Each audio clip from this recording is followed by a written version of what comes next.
Teman-teman, sahabat-sahabat yang terkasih dalam Tuhan, marilah kita kembali lagi pada kesempatan ini bersama-sama kita mendengar dan merenungkan kembali sabda Tuhan yang kita ambil dari Injil Lukas bab 3 ayat 10 sampai 18. Yohanes Pembaptis. Orang banyak bertanya kepadanya, "Jika demikian, apakah yang harus kami perbuat?" Jawabnya, "Barang siapa mempunyai 2 helai baju, hendaklah ia membaginya dengan yang tidak punya. Dan barang siapa mempunyai makanan, hendaklah ia berbuat juga demikian." Ada datang juga pemungut-pemungut cukai untuk dibaptis, dan mereka bertanya kepadanya, "Guru, apakah yang harus kami perbuat?" Jawabnya, "Jangan menagih lebih banyak daripada yang telah ditentukan bagimu." Dan prajurit-prajurit bertanya juga kepadanya, "Dan kami, apakah yang harus kami perbuat?" Jawab Yohanes kepada mereka, "Jangan merampas, jangan memeras, dan cukuplah dirimu dengan gajimu." Tetapi karena orang banyak sedang menanti dan berharap, dan semuanya bertanya dalam hatinya tentang Yohanes, kalau-kalau ia adalah Mesias, Yohanes menjawab dan berkata kepada semua orang itu, "Aku membaptis kamu dengan air, tetapi ia yang lebih berkuasa daripadaku akan datang, dan membuka tali kasutnya pun aku tidak layak.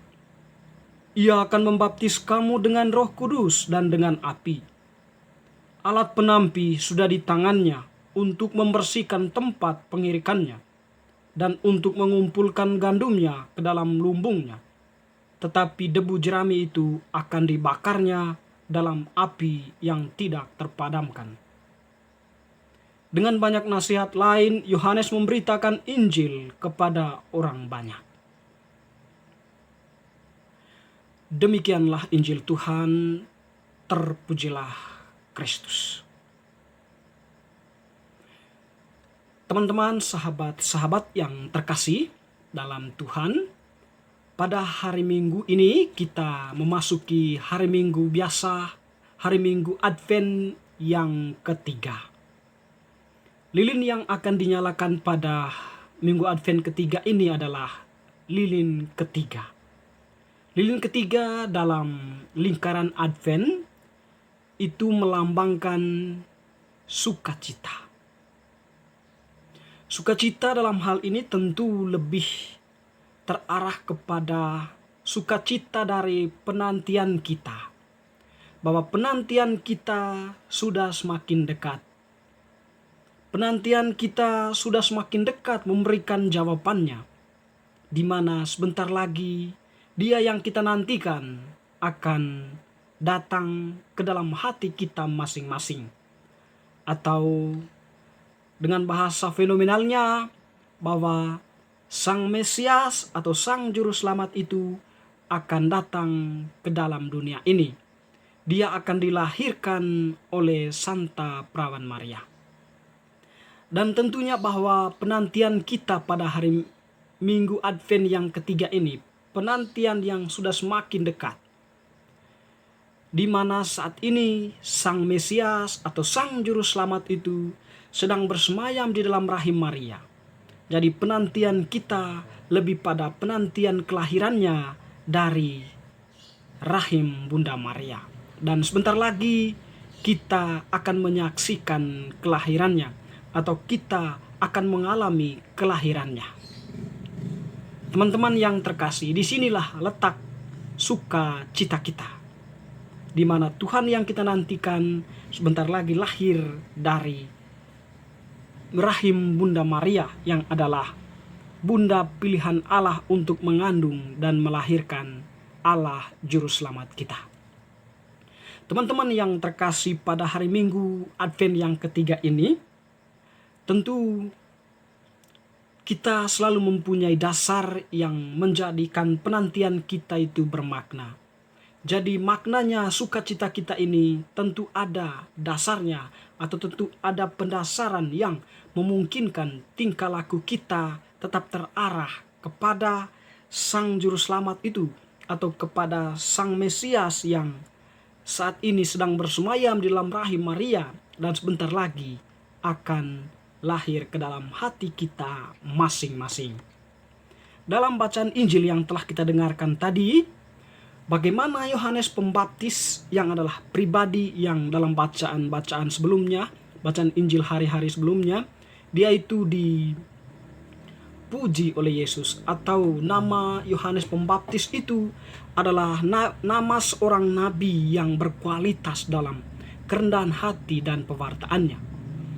Pada hari ini Yohanes Pembaptis mengajar kita atau mengajar para pendengarnya pada waktu itu lebih pada pertobatan.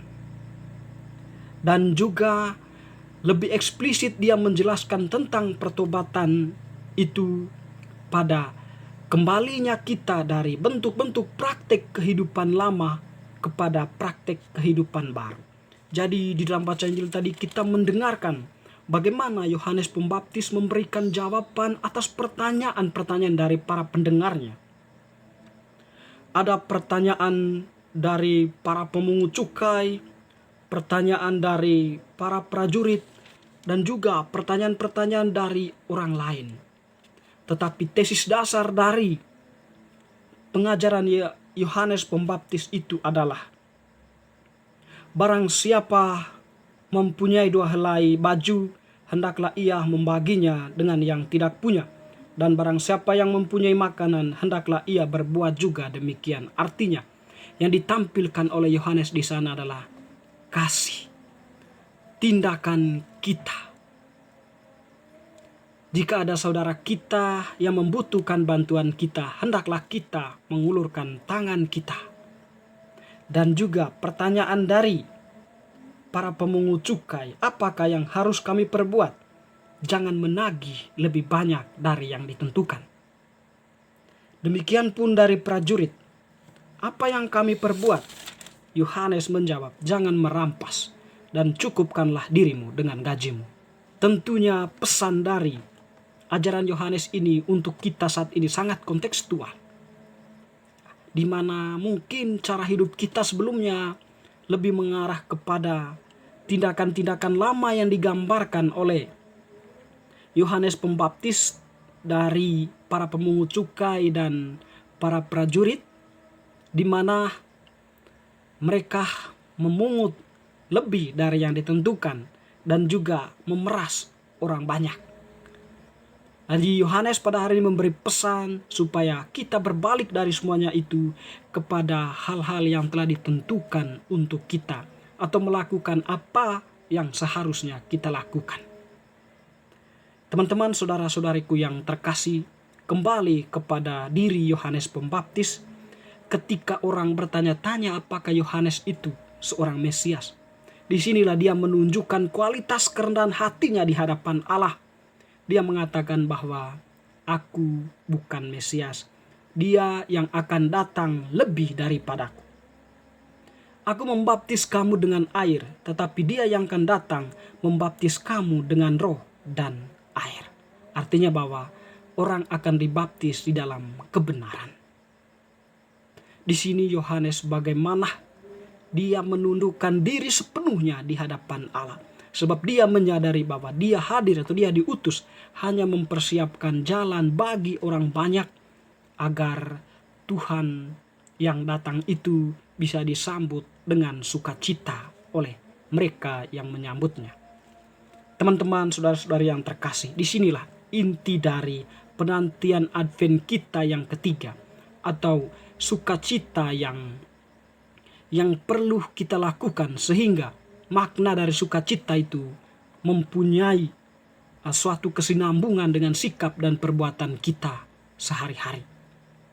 Sukacita lebih pada tindakan kita yang berbalik dari konsep-konsep lama atau tindakan-tindakan kita yang menghidupi pola-pola kehidupan yang lama kepada suatu bentuk pola hidup yang baru, sebagaimana yang diajarkan oleh Yohanes Pembaptis, yaitu pertobatan. Dan juga di sini Yohanes pada momen sukacita ini, dia juga mengajarkan kita untuk senantiasa rendah hati di hadapan Allah. Agar dia yang datang itu sungguh-sungguh kita sambut dengan ketulusan dan keikhlasan kita. Bukan karena momen formalitas atau bukan karena kita ingin dilihat orang atau dipuji orang, tetapi memang kesiapan hati kita. Dengan demikian teman-teman yang terkasih, minggu Advent yang ketiga dengan dinyalakannya lilin yang ketiga, lilin sukacita, sekiranya memberikan pesan kepada kita, penantian kita sudah semakin dekat dan hal yang kita perlu kita lakukan adalah pertobatan dan kerendahan hati di hadapan Allah.